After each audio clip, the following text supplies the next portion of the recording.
हाँ? आप लोग कुछ बुक्स पढ़ा कीजिए। बुक्स नाम का कोई चीज़ होता है, टेक्स्ट बुक को छोड़ करके, एकेडमिक्स को छोड़ करके नॉन एकेडमिक बुक्स भी आते हैं। बहुत सारे बुक्स हैं जो आपको मार्केट में पढ़ने चाहिए, जिससे आपको डायरेक्टली इनडायरेक्टली बहुत कुछ सीखने को मिलेगा। ठीक है, तब आप मेरे बात को समझ पाएंगे, मेरे बातों को आप आइडेंटिफाई कर पाएंगे कि सर जो कह रहे हैं उसका मीनिंग क्या है। समझे? नहीं तो हम बोल के निकल जाएंगे। हम अपना लेवल इतना नीचे किए हुए हैं तो हमेशा नहीं ना होगा। आदमी कितना दिन नीचे झुका रहेगा? अभी तो वो अपने नॉर्मल लेंथ पे आएगा, और जब हम आते हैं तो आपको कुछ समझ में ही नहीं आता है। समझ गए? तो बुक्स पढ़ा कीजिए। तो हम पहले भी बोले हैं कि जैसे मेरा तो ऑलरेडी दो कौड़ी का भी वैल्यू नहीं है, मेरा बात भी नहीं समझ में आ रहा है। मतलब जो आदमी का वैल्यू दो कौड़ी का भी नहीं है मार्केट में, उसका बात भी आपको समझ में नहीं आ रहा है, उसका लेवल भी आप अचीव नहीं कर रहे हैं। ऑलरेडी वो दो कौड़ी का है, उसका लेवल भी आप अचीव नहीं कर पा रहे हो। आप सोचिए, आपको इस बात पर बहुत गर्व महसूस होना चाहिए कि आपने एक बार में मैट्रिकुलेशन पास कर लिया। मेरे जैसा आदमी 3 बार में पास किया, और तभी भी आपसे ज्यादा नॉलेज रख रहा है। बताइए क्या कंफ्यूजन है? समझ गए? इसलिए बैठो और सुनो। केमिस्ट्री में जो टेस्ट के लिए कहा गया है ना, उसको ये जो होमवर्क दिया गया है उसको सीरियसली बनाइए। होमवर्क आप सब सब्जेक्ट में मिलेंगे। बैठ जाओ, बैठ जाओ, तुम सह नहीं पाओगे, बैठ जाओ। ठीक है?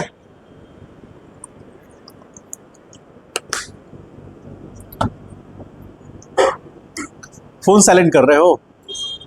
कर लो, बड़े लोग हैं, करते हैं पहले। आइए,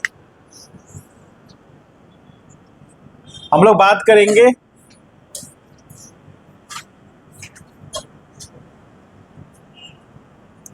angle of projection. Angle of projections for same value of range. चलिए, अब ज़्यादा टॉपिक नहीं बचा है, इसमें जल्दी ही खत्म हो जाएगा ये। फिर हम लोग बढ़ेंगे रिलेटिव मोशंस में। आइए, हेडिंग दीजिए। एंगल ऑफ प्रोजेक्शन बताना है फॉर द सेम रेंज के लिए। ठीक है? रेंज सेम रहेगा, इसका मतलब समझें, आर का वैल्यू सेम रहेगा। क्या ऐसा पॉसिबल है? कभी आपने अपने जीवन काल में ऐसा किया है? हाँ, कब ऐसा किए हैं कि एक बॉल को फेंके हो अलग अलग एंगल से, लेकिन रेंज सेम मिला हो? हुआ है सर? Very good. चलो, एक ने रिकॉग्नाइज कर लिया, बाकी सब लोग को ऐसा इसको ऑब्जर्व करके बताना है कि क्या ऐसा पॉसिबल है या फिर बातें हवा में हो रही हैं।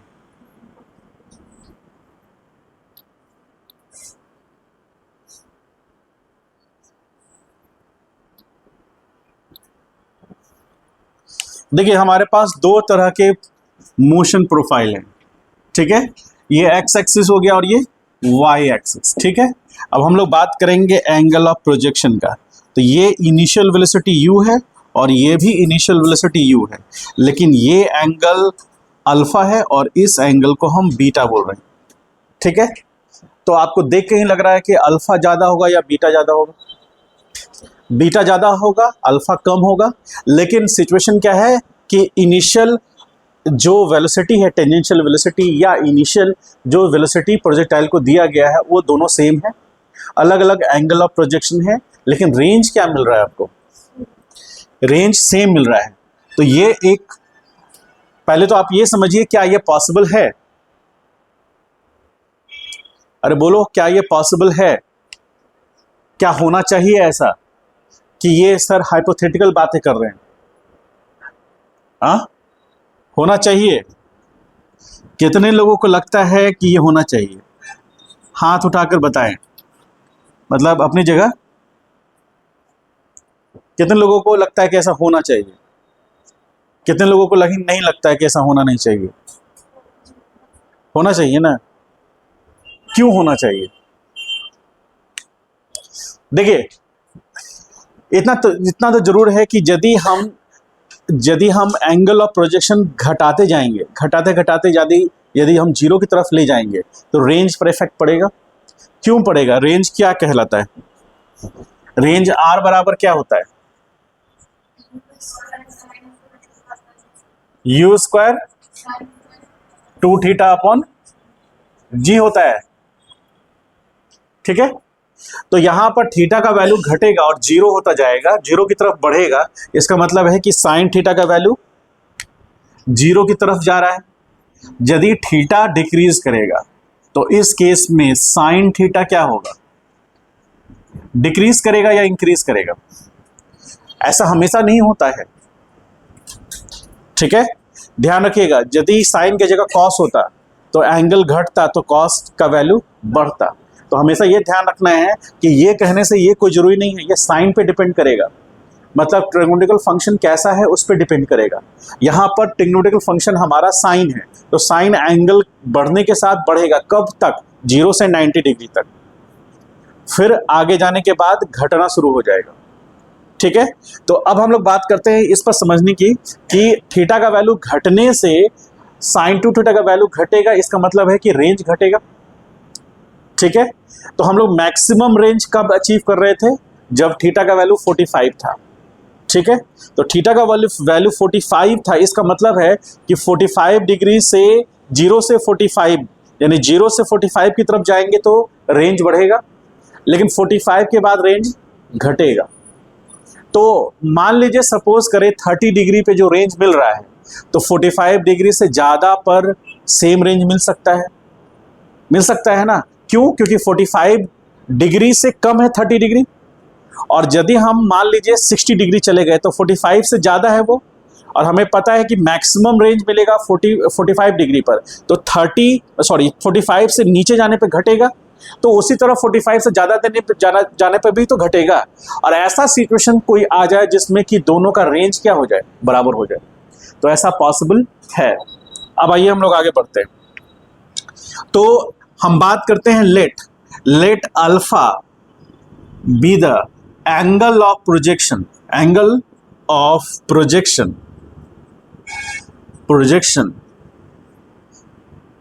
इन first case for initial velocity, कितना, इनिशियल वेलोसिटी u के लिए। ठीक है, और where alpha is less than 45 degree और π/4। इसमें क्या दोनों में डिफरेंस है,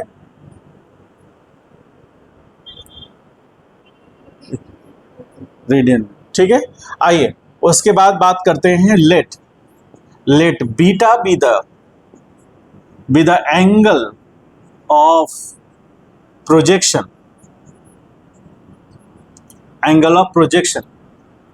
इन second case for same initial velocity, कितना, u के लिए। तो इनिशियल वेलोसिटी सेम है दोनों केस में, और यहां पर बीटा जो है इसके बारे में क्या कह रहा है, बीटा इज ग्रेटर देन π/4 कह सकते हैं हम लोग। अब आइए, हम लोग को पता है रेंज, तो r1 कितना है, फर्स्ट केस के लिए रेंज r1 होगा, तो r1 कितना होगा, u square sine 2 alpha by g, and r2 कितना होगा, u square sine 2 beta by g होगा। u सेम है, एंगल ऑफ प्रोजेक्शन अलग अलग है, लेकिन रेंज क्या है, सेम है। इस पॉइंट को यदि O कहें और इस पॉइंट को E, तो for same range R1 is equal to R2, तो u square sine 2 alpha division में G is equal to u square sine 2 beta division में G, कैंसिल आउट होगा, तो यहां क्या आ गया, sine 2 alpha is equal to sine 2 beta. Mathematics वालों से अब मेरा सवाल है, ट्रिग्नोमेट्री हो गया आप लोग का, तो यदि sine alpha is equal to sine beta या sine theta is equal to sine x है या कुछ भी है, ठीक है, जैसे साइन एक्स बराबर साइन थीटा है, तो एक्स बराबर क्या होगा, if sine x is equal to sine theta then what is the value of x,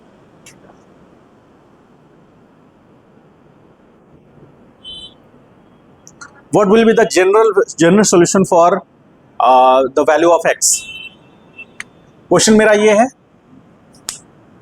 मेरा प्रश्न ये है कि if sin x is equal to sin theta, then general solution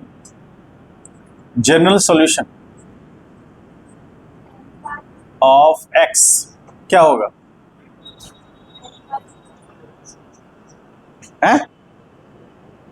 trigonometry हो गया है ना, 28 क्लास हुआ है ट्रिग्नोमेट्री, यानी 42 घंटा आपने पढ़ा है। यदि हमको 42 घंटा मिलता मौका ट्रिग्नोमेट्री पढ़ने का, मास्टर का कॉलर पर बाहर कर देते, खुद पढ़ाना शुरू कर देते। चलिए आइए, sin 2α is equal to sin 2β. This implies 2α is equal to n pi plus -1 to the power n alpha. Alpha यहाँ है, यहाँ बीटा लेंगे।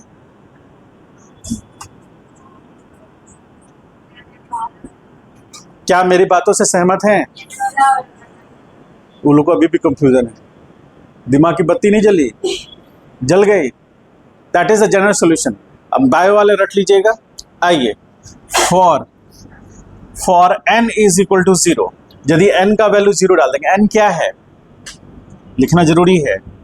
n इज इंटीजर या पॉजिटिव इंटीजर लिख लीजिए, ठीक है। n क्या है? Positive integer. स्टार्ट फ्रॉम, अरे बोलो, अब कुछ बच्चे को इंटीजर नहीं पता होगा, इंटीजर पूछना शुरू करेंगे 90% खड़ा हो जाएगा। अब बोल रहे हैं बकलोल, तो एकदम शर्मा रहा है। अरे शर्मा क्या रहा है, बोलो गर्व से बकलोल है, या मास्टर बकलोल है तो आप कहाँ हैं, है ना। यदि आपको पढ़ाने पर नहीं समझ में आ रहा है, उस कंफ्यूजन है, डाउट्स क्लियर नहीं हो रहे हैं, इसका मतलब क्या हुआ?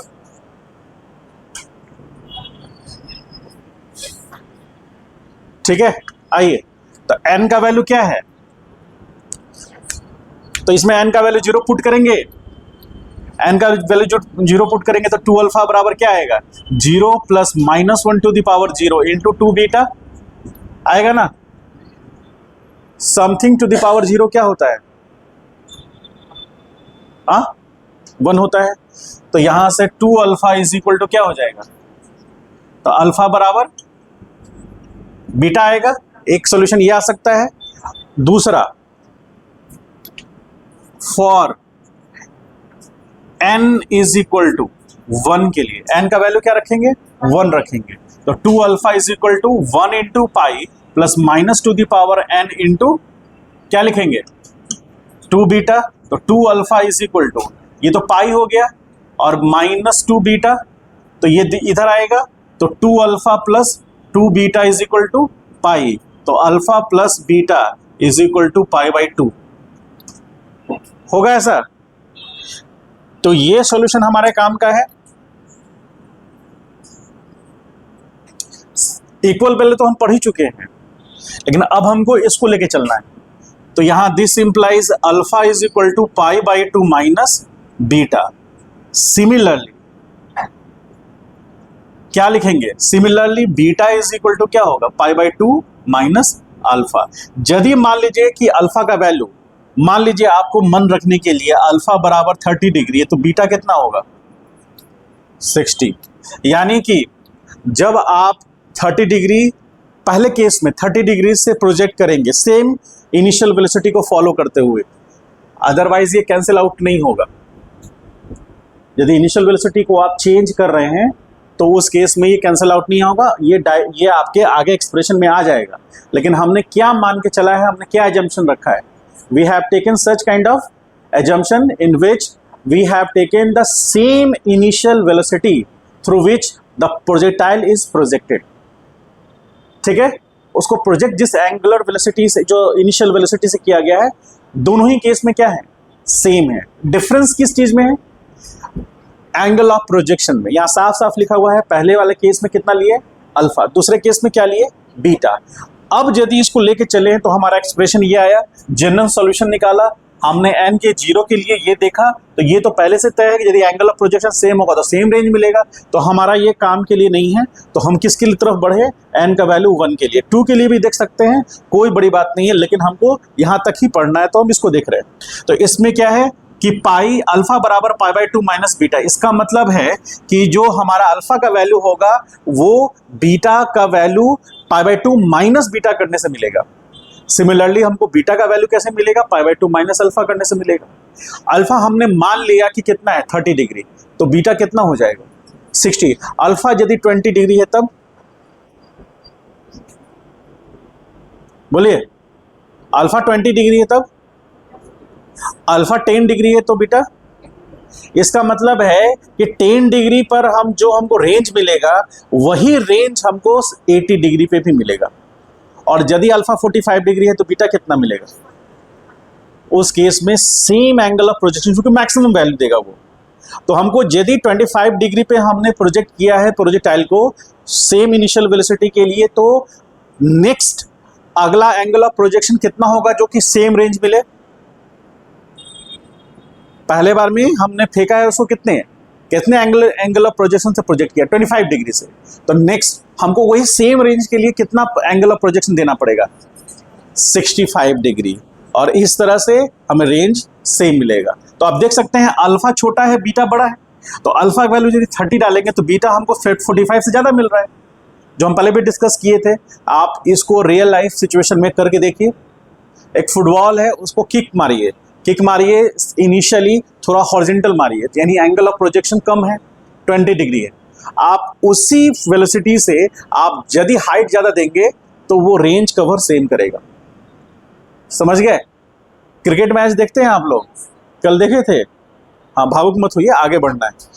तो यदि कोई बैट्समैन फ्लैट 6 मार रहा है तो उसका वेलोसिटी ज़्यादा होगा ताकि वो ग्राउंड को पार कर जाए, यानी रेंज उसका दूर, रेंज कवर करे, तो इनिशियल वेलोसिटी उसका ज़्यादा रखना पड़ेगा। कब? तो फ्लैट 6 मार रहा है तब। तो फ्लैट 6 कब मारेगा? जब एंगल ऑफ प्रोजेक्शन कम होगा। लेकिन एंगल ऑफ प्रोजेक्शन ज़्यादा है,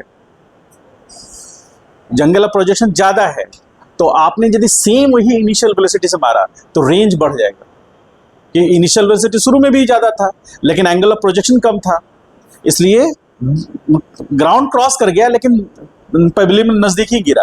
लेकिन यदि एंगल ऑफ प्रोजेक्शन हिट करने में बढ़ा दिया और सेम इनिशियल वेलोसिटी से मारा तो वो पेविलियन पार कर जाएगा, उसका रेंज बढ़ जाएगा। 78, 81, 86 तक गया है इस तरह के शॉट्स में। तो आप देखिए कि एंगल ऑफ प्रोजेक्शन बढ़ने से रेंज बढ़ेगा सेम इनिशियल वेलोसिटी के लिए। कब तक बढ़ेगा? 45 डिग्री। 45 डिग्री से ज़्यादा आपने मन किया, आपको मन किया कि हम ऐसे मारे, तो ऐसे मारे तो मैक्सिमम हाइट तो बहुत ज़्यादा जाएगा लेकिन रेंज जाएगा नहीं। उस केस में भी आप आउट नहीं होंगे, क्योंकि 3 फील्डर मिल करके आपस में डिसाइड करेंगे, तुम लोगे, हम नहीं, तुम नहीं, तो उसमें बॉल गिर जाएगा। ठीक है? तो उस केस में भी आप आउट। लेकिन रेंज कभी कभी ऐसे होता है, बैट्समैन ऐसे मारता है, स्निक लग के हाइट पे चला जाता है और जहां बैट्समैन था वहीं पे बॉल गिरता है। देखें, समझ गए? इस कहानी को समझ गए? इसी पर क्वेश्चंस करेंगे, इसको राइट डाउन कीजिए।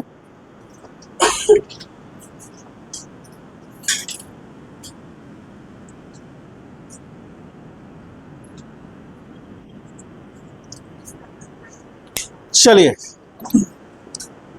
इतना छोटा बोतल लेके तो क्यों आता है जी? Is projected, a ball is projected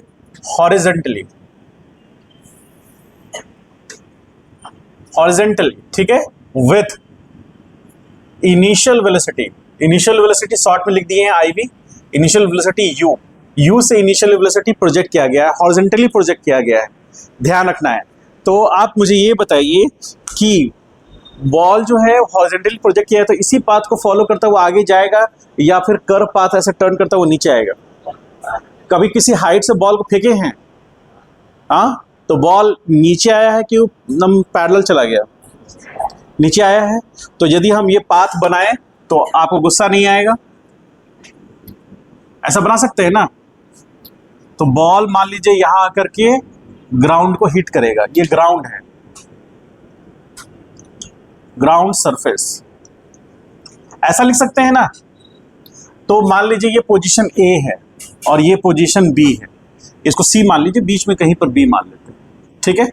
तो ये प्रोफाइल है वेलोसिटी का, उसके मोशन का ये प्रोफाइल है ना, तो ये प्रोफाइल प्रोजेक्टाइल मोशन की तरह है कि नहीं, पैराबोलिक होगा कि नहीं होगा। तो अब देखिए यहां से इधर आने में जो हॉरिजॉन्टल रेंज है इसको हम लोग एक्स बोल सकते हैं, इस केस में तो यही रेंज है, होगा ना। रेंज हमको निकालना है टाइम ए से बी आने में, ए से सी आने में टाइम कितना लगा, क्या आप निकाल सकते हैं? ए से सी जाने में कितना समय लगा, निकाल सकते हैं? ट्राई करिए, पीछे कहीं रफ पेज में आगे पीछे कहीं ट्राई कीजिए, फ्रंट में मत कीजिएगा।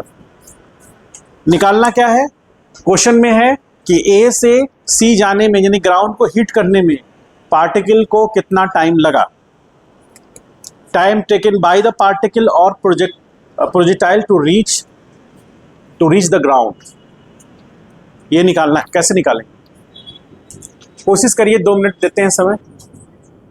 देखिए यहां पर मोशन अलोंग वाई एक्सिस, अब हम जब मोशन अलोंग वाई एक्सिस देख रहे हैं और क्यों देख रहे हैं आपको समझ में आएगा तुरंत आगे, ठीक है। तो मोशन अलोंग वाई एक्सिस देख रहे हैं तो हम सिर्फ वाई एक्सिस की चिंता करेंगे, एक्स एक्सिस में क्या हुआ हमको उससे कोई मतलब नहीं है। तो हम देखेंगे वाई एक्सिस में क्या चेंजेस है। तो वाई एक्सिस में यदि हम यू की बात करें, यू वाई, तो कितना होगा,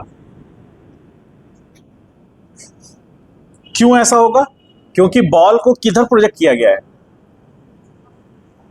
हॉरिजेंटली, तो वाई एक्सिस में उसका इनिशियल वेलोसिटी क्या होगा ना, हम तो सिर्फ वाई एक्सिस की बात कर रहे हैं अभी। तो वाई एक्सिस में इनिशियल वेलोसिटी उसका 0। अब हमको देखना है कि एक्सेलरेशन अलोंग वाई एक्सिस, तो -g होगा, ठीक, ये नहीं मिल गया। अब बात करते हैं Y displacement along Y axis, तो यहां पर क्या होना चाहिए, -h होना चाहिए, कैपिटल H लिए तो कैपिटल H, माइनस इसलिए क्योंकि पॉइंट ऑफ प्रोजेक्शन ये है, उससे पार्टिकल नीचे गया, तो पॉइंट ऑफ प्रोजेक्शन है ये, इसको क्या बोलेंगे, पॉइंट ऑफ प्रोजेक्शन।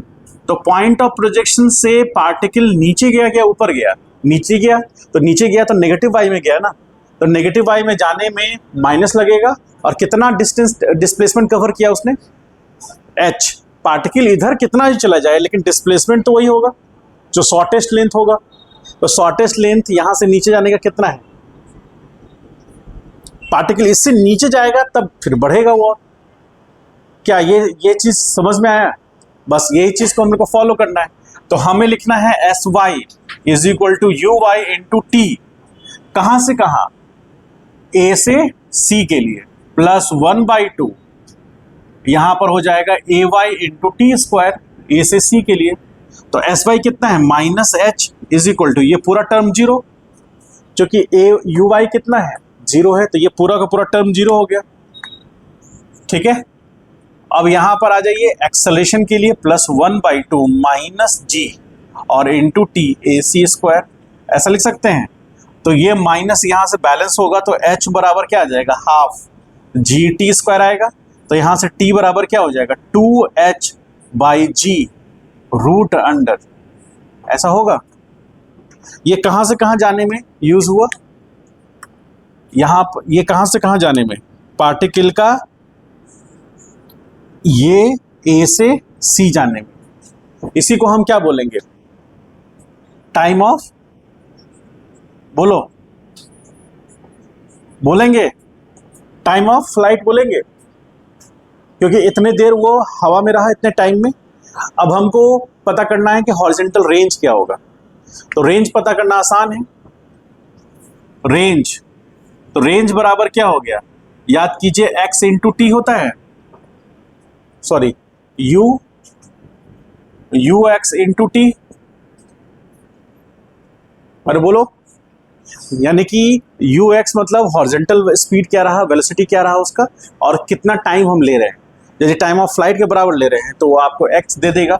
तो u यानी कि u इंटू टी कितना, रूट अंडर 2h/g, तो यह आ गया u into root under 2h/g, यही आपका रेंज r हो गया। रेंज आर, इसी को हम लोग लेंगे। ये समझ पा रहे हैं रेंज कैसे निकला? बोलिए, बोलो, ये समझ में आया? तो इस तरह से यहां से यहां, तो ये रेंज हो गया, यही हुआ कितना, u into root under 2h by g, ये रेंज आएगी उसका। इसको राइट डाउन कीजिए, लिखिए, आगे बढ़ते। कोई डाउट है तो पूछिए।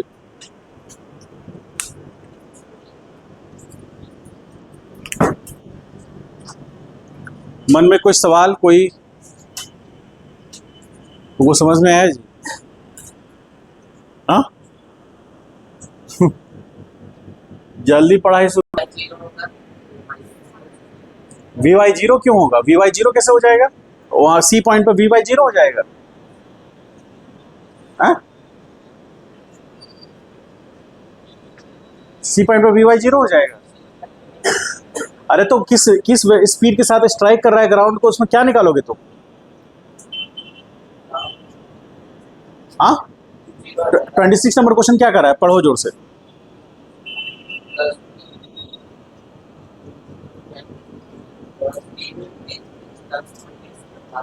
हिट्स द ग्राउंड, तो वहां कौन सा वेलोसिटी निकालोगे? हाँ Vx जीरो हो जाएगा। Vx जीरो कैसे हो जाएगा? यहां जो लिखा है समझ में आ रहा है? तो Vx कहाँ जीरो हुआ है? Vx तो आया है कुछ, कहाँ जीरो हुआ? अरे ये y नहीं है, x है, ध्यान रखिएगा। सब y लिख दिया होगा, सब y लिखा होगा, पूरा यकीन है, ये x है। तुम नहीं बता पा रहे हो बाबू? इस समझ में है? ये जो लिखे हैं इसको समझा सकते हो? बोलो, समझा दो।